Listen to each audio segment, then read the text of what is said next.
একমাত্র গোলামি করি কার? যদি এদেশে আবারও কেউ কোরআন অবমাননা করে, আমরা হাসিনাকে যেমন দেখি নাই, ডক্টর মোহাম্মদ ইউনূসকেও দেখব না। যদি কেউ আল্লাহর নবীকে নিয়ে কটূক্তি করে, যদি কোরআনকে কেউ অবমানিত করে, আগের বারও যেভাবে গর্জে উঠেছি, প্রয়োজনে জেলে গিয়েছি, রিমান্ডে গিয়েছি, ফাঁসির কাস্টে ঝুলেছি, ওয়াল্লাহি আল্লাহর কসম করে বলি, এই জমিনে যদি আবারও কেউ ইসলাম বিরোধী তৎপরতা চালায়, আমরা তাদেরকে দাঁত ভাঙা জবাব দেওয়ার জন্য তাদের তখতে তাউস মস্তক ঘুরিয়ে দিতেও বিন্দু মাত্র কার্পণ্য করব না।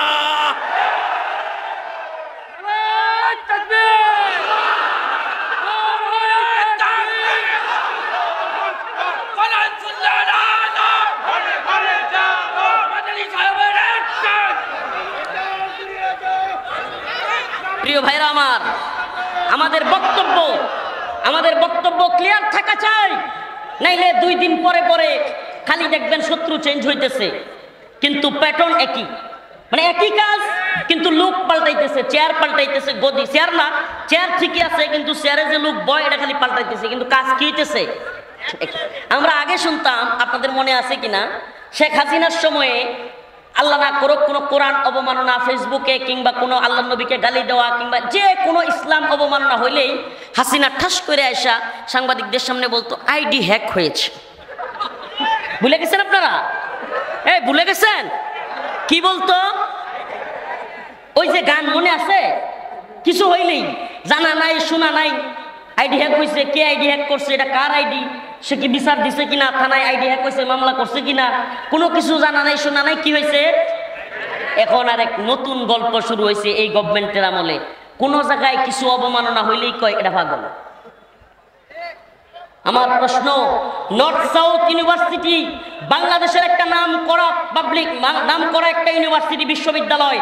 নর্থ সাউথে এই বাংলাদেশের অজপাড়া গায়ের সাধারণ পোলাপান, অজ্ঞানী পোলাপান, 3.4 পয়েন্ট পাওয়া পোলাপান পড়তে পারে না, সব জ্ঞানী মেধাবীরা পড়াশোনা করে। এত বড় একটা ভার্সিটিতে পাগলের কাজ কি? কথা বুঝে না? এত বড় একটা ভার্সিটিতে পাগলের কাজ কি? আপনি বলতেছেন এটা পাগল, আমি তো বলি এটারে যে পাগল বলে এটা সহ সব কয়টারে পাবনা রাখা দরকার। যদি এটা পাগল হয়, যেগুলো এর এখানে রাখছে ওগুলো আরো বড় পাগল। আরেকটা বিষয় খেয়াল করছেন কিনা, পাগল যেগুলো, এগুলো খালি কোরআন অবমাননা করে, কোনোদিন গীতা, বাইবেল, ত্রিপিটক কিংবা অন্য ধর্মের কোনো ধর্মগ্রন্থ অবমাননা করে। এটা আবার কোন পাগল? ওই যে আফগানের মোল্লারা যেমনি পিডে সাইজ করে দিছিল না, প্রথমে বলে সন্ত্রাস, মৌলবাদী, জঙ্গিবাদী, পরে কয় বাবা দুহাই আসো, কাতারে আসো, একটা চুক্তি করি, তোমরা ভালো মানুষ, মুক্তিযোদ্ধা, আসো চলে যাই। তো তোগরেও যখন পিডানি দিবে, বাংলাদেশের তাওহীদি জনতা যখন খেপা যাবে, হাসিনার মতো তখতে তাও জ্বালায় দিবে, তখন আর পাগল বলবার ঠাই পাবি না। এজন্য বলি সাবধান হয়ে যাও। আমাদের বক্তব্য ক্লিয়ার, আমরা সব সহ্য করতে পারি, কিন্তু যে কোরআন আমার রবের কালাম, যে কোরআন আমি বুকে ধারণ করি, লক্ষ লক্ষ হাফেজ যে কোরআন সংরক্ষণ করে, সেই কোরআনের প্রতি ঈমান আনার কারণে আমি ঈমানদার, যে কোরআন পড়ার কারণে, নামাজ পড়বার কারণে আমি জান্নাতে যাব, আমার সেই কোরআনকে যে পা আমার কোরআনকে অবমাননা করবে, আর কোনো আইন দেখব না। আগামীতে যে কোরআন অবমাননা করবে, ওপেন বলে দিচ্ছি, ওর পাগুলো ছিঁড়ে রাস্তার মধ্যে ল্যাম্পপোস্টে ঝুলায় রাখবেন। রাজি আছেন তো? ইনশাআল্লাহ। কোনো আইন দেখার দরকার নাই, পাগল বলারও টাইম নাই। যে পা কোরআনে লাগবে, যে হাত কোরআন ছিঁড়বে, ওদের হাত পাগুলো ঝুলাই দিতে হবে। বলবেন হুজুর আপনি যে বইলা গেলেন, পরে তো মামলা খামু। মামলা হইলে হুকুমের আসামি আমি রফিকুল ইসলাম মাদানী, যান, আমি হব ইনশাআল্লাহ। আল্লাহ মাফ করুক। কত বড় শয়তানি চিন্তা করছেন, কত বড় শয়তানি।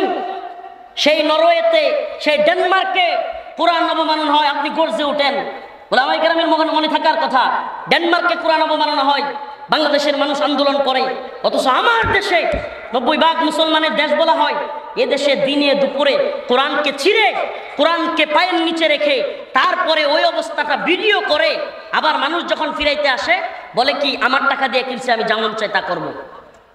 কত বড় দাম্ভিক, কত বড় অহংকারী। সেই কোরআন আবার ছিঁড়া ভিডিও করে নিজের ফেসবুক আইডিতে ছাড়ে।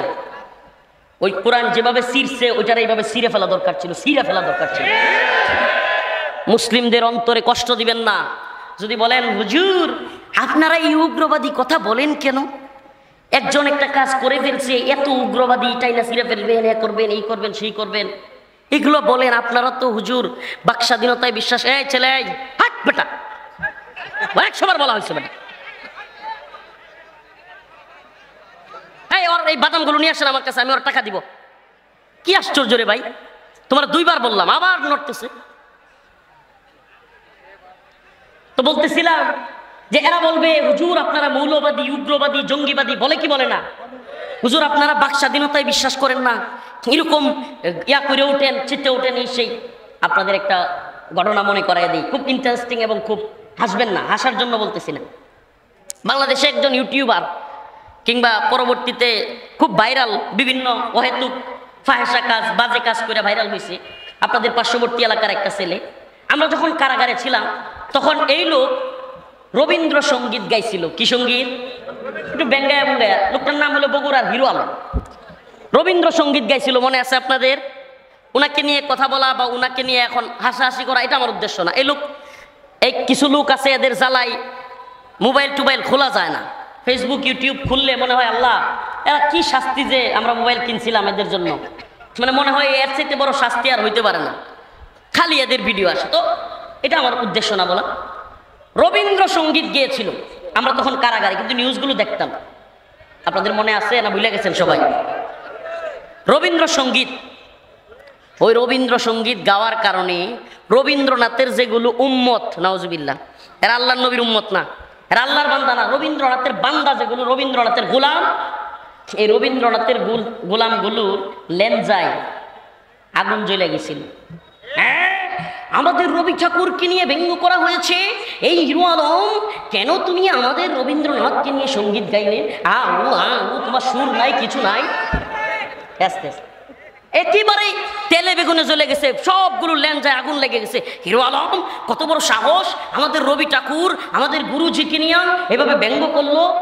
আসলে কি সে ব্যঙ্গ করছে? না, এবার সুর নাই, করবে কি? যেমনে পারছে গাইছে।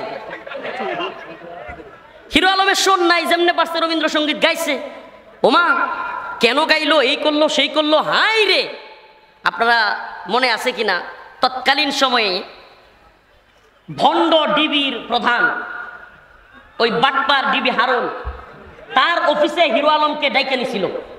আমি জানি না, আমি জেলে থেকে জানি, আপনারা সব বুঝলা গেছেন।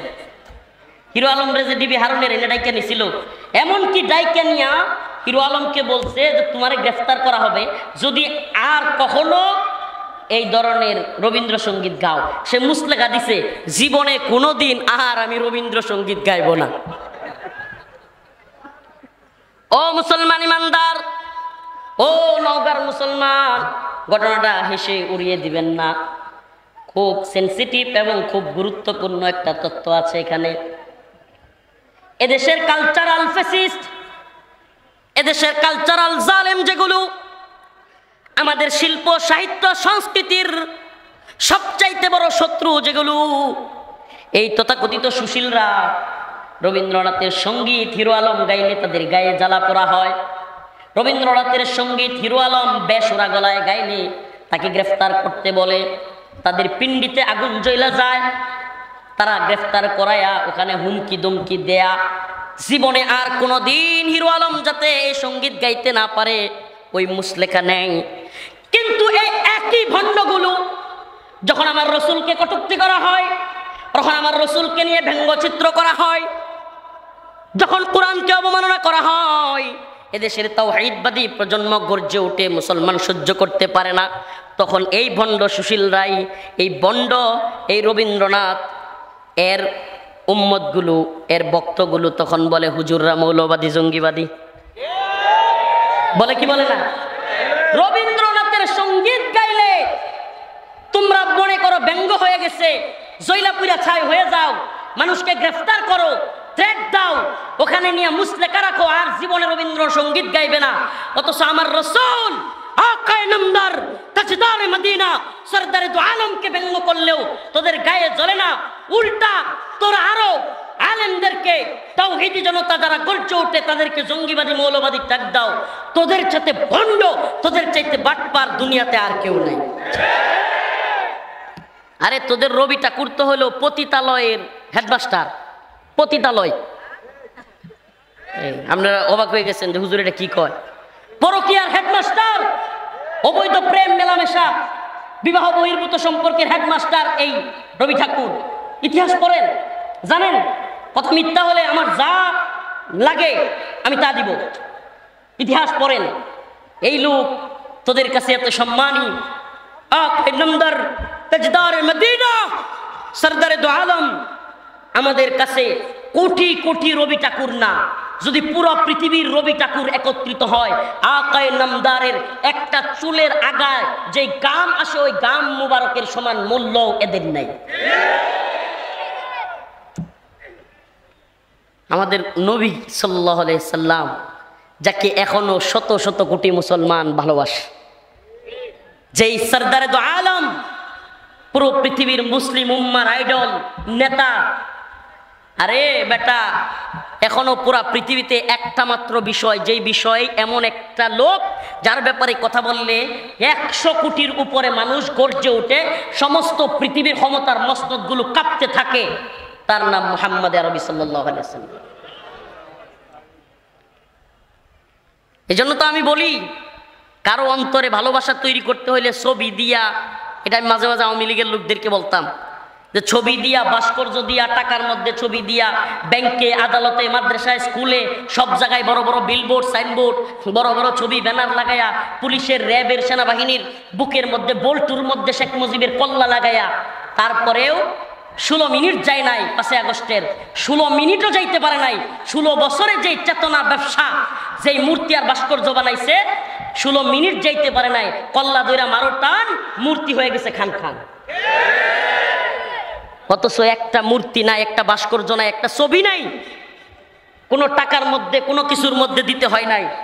আজও পৃথিবীর শত শত বছর পরেও মুহাম্মদ আরবি সাল্লাল্লাহু আলাইহি ওয়াসাল্লামের এত প্রেমিক, এত ভালোবাসার মানুষ পাওয়া যায় যে মুহাম্মদ আরবিকে নিয়ে কেউ একটা কথা বললে পুরা পৃথিবীর শত শত কোটি মুসলমান একত্রে রাজপথে নেমে আসে।